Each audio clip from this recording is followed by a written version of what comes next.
Halo semuanya, kembali lagi bersama saya, Dedi Tanjung, dari jurusan Teknik Kimia, kelompok 41 KKN Tematik Untirta. Pada kesempatan lalu, kita sudah berbagi informasi mengenai teknik kimia.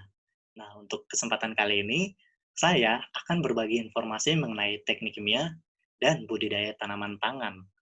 Seperti yang kita ketahui bersama bahwa teknik kimia yaitu kontribusi terhadap proses produksi.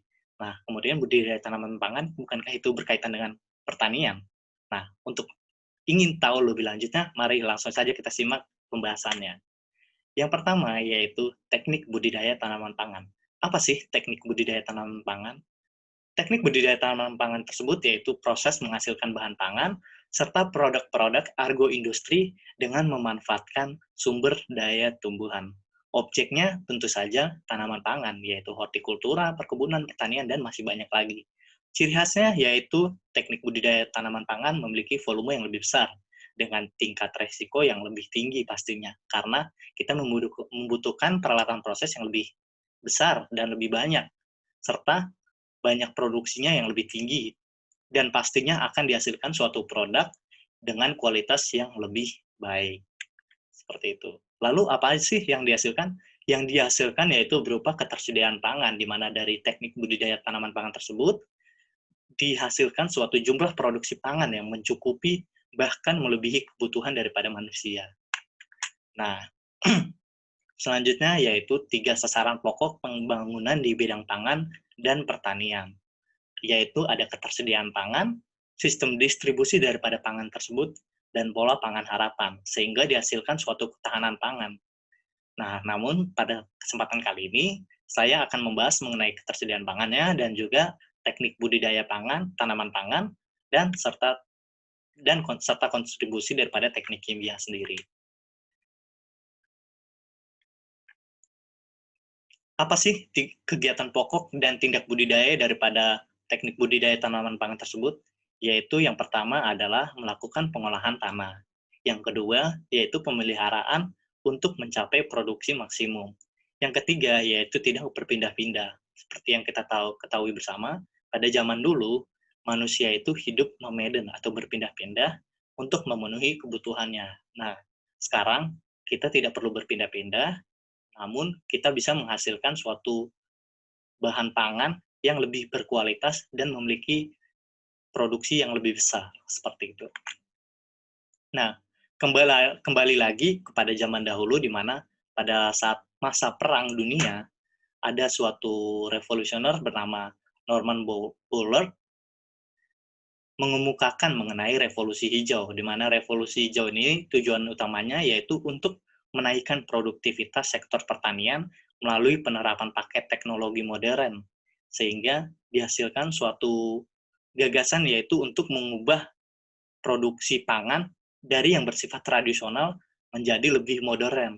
Karena pada saat itu, lahan-lahan pertanian, perkebunan banyak dirusak ketika sedang berlangsungnya perang. Seperti itu.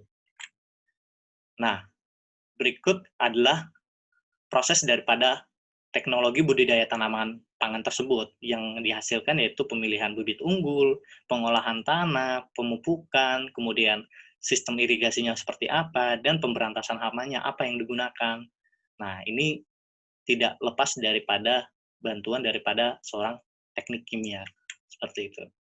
Nah, pemilihan bibit unggul sendiri ini tidak lepas juga dari bioteknologi, di mana bioteknologi ini mencakup mencakup mencap, mencakup daripada ilmu biokimia, mikrobiologi, teknik kimia, dan enzimologi, dan juga biologi sel. Dihasilkanlah suatu bioproses. Nah, biasanya bioteknologi ini tidak lepas dari rekayasa genetika yang menghasilkan suatu bibit unggul. Apa sih teknologi bioproses itu? Teknologi bioproses yaitu teknologi yang berkaitan dengan segala operasi dan proses yang memanfaatkan mikroba baik dalam fase hidupnya maupun produk-produk enzimnya.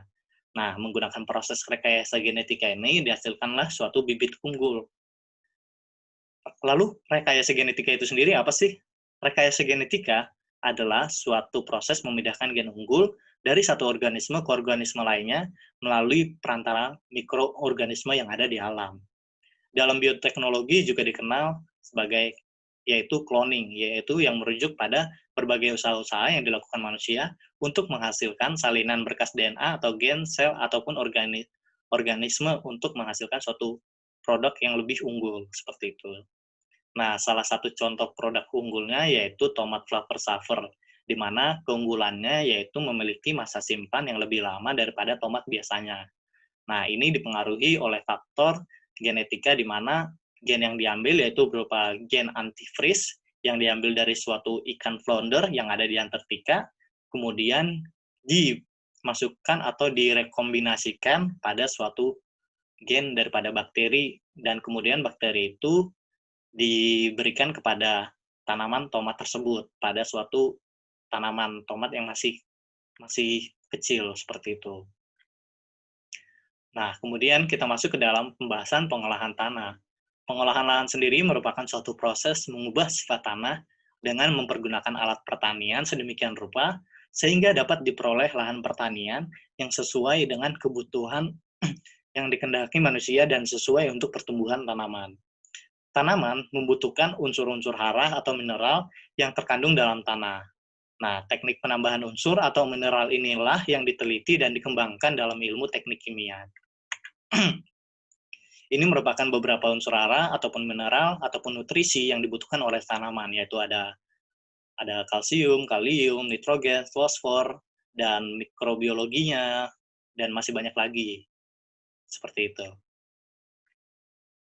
Nah, pemupukan untuk proses pembuatan pupuk sendiri itu terdiri dari pertama yaitu gas reforming, di mana yang dihasilkan dari produksi crude oil menggunakan proses Haber-Bosch, kemudian dihasilkanlah suatu amonia ini. Amonia ini kemudian dimanfaatkan dengan suatu proses dan dihasilkanlah amonium nitrat, TSP atau triple superfosfat, kemudian amonium fosfat, amonium sulfat, single superfosfat yang digunakan sebagai bahan untuk pemupukan seperti itu.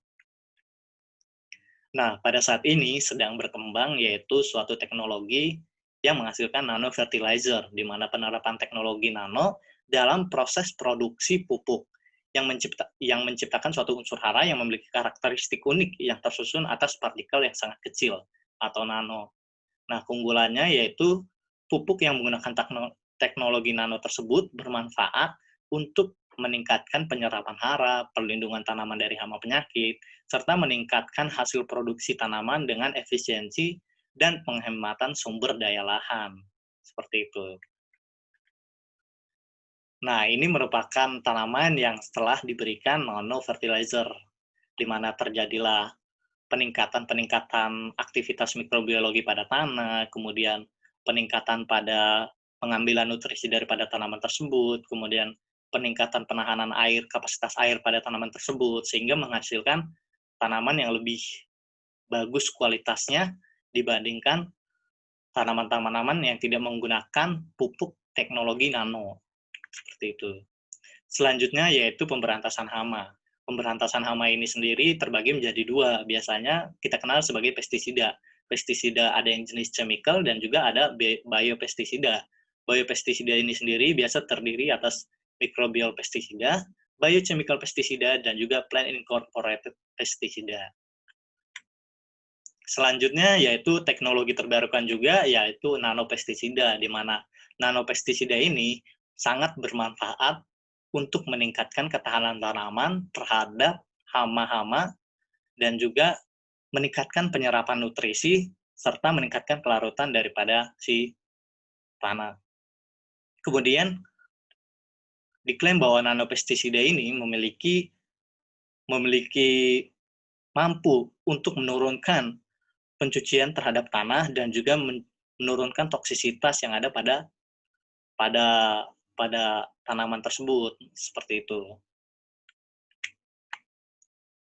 Nah, kemudian dari hasil teknologi nano ini atau biasa kita sebut dengan nano agrochemicals tersebut, didapatkanlah suatu kesimpulan bahwa nano agrochemical merupakan suatu teknologi yang aman terhadap lingkungan, kemudian meningkatkan kapasitas produksi, kemudian meningkatkan keberlangsungan ekonomi, dan juga dapat lebih efisien pengaplikasiannya.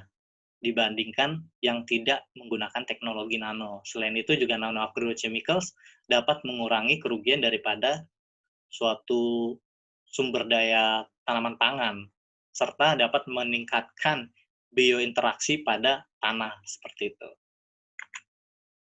Nah, mungkin cukup sekian informasi yang dapat saya berikan. Untuk mengetahui informasi lebih lanjutnya, jangan lupa untuk follow Instagram @kkmtematik41_2020 dan juga untuk like, subscribe, komen, dan juga share YouTube channel daripada KKM Tematik 41. Terima kasih.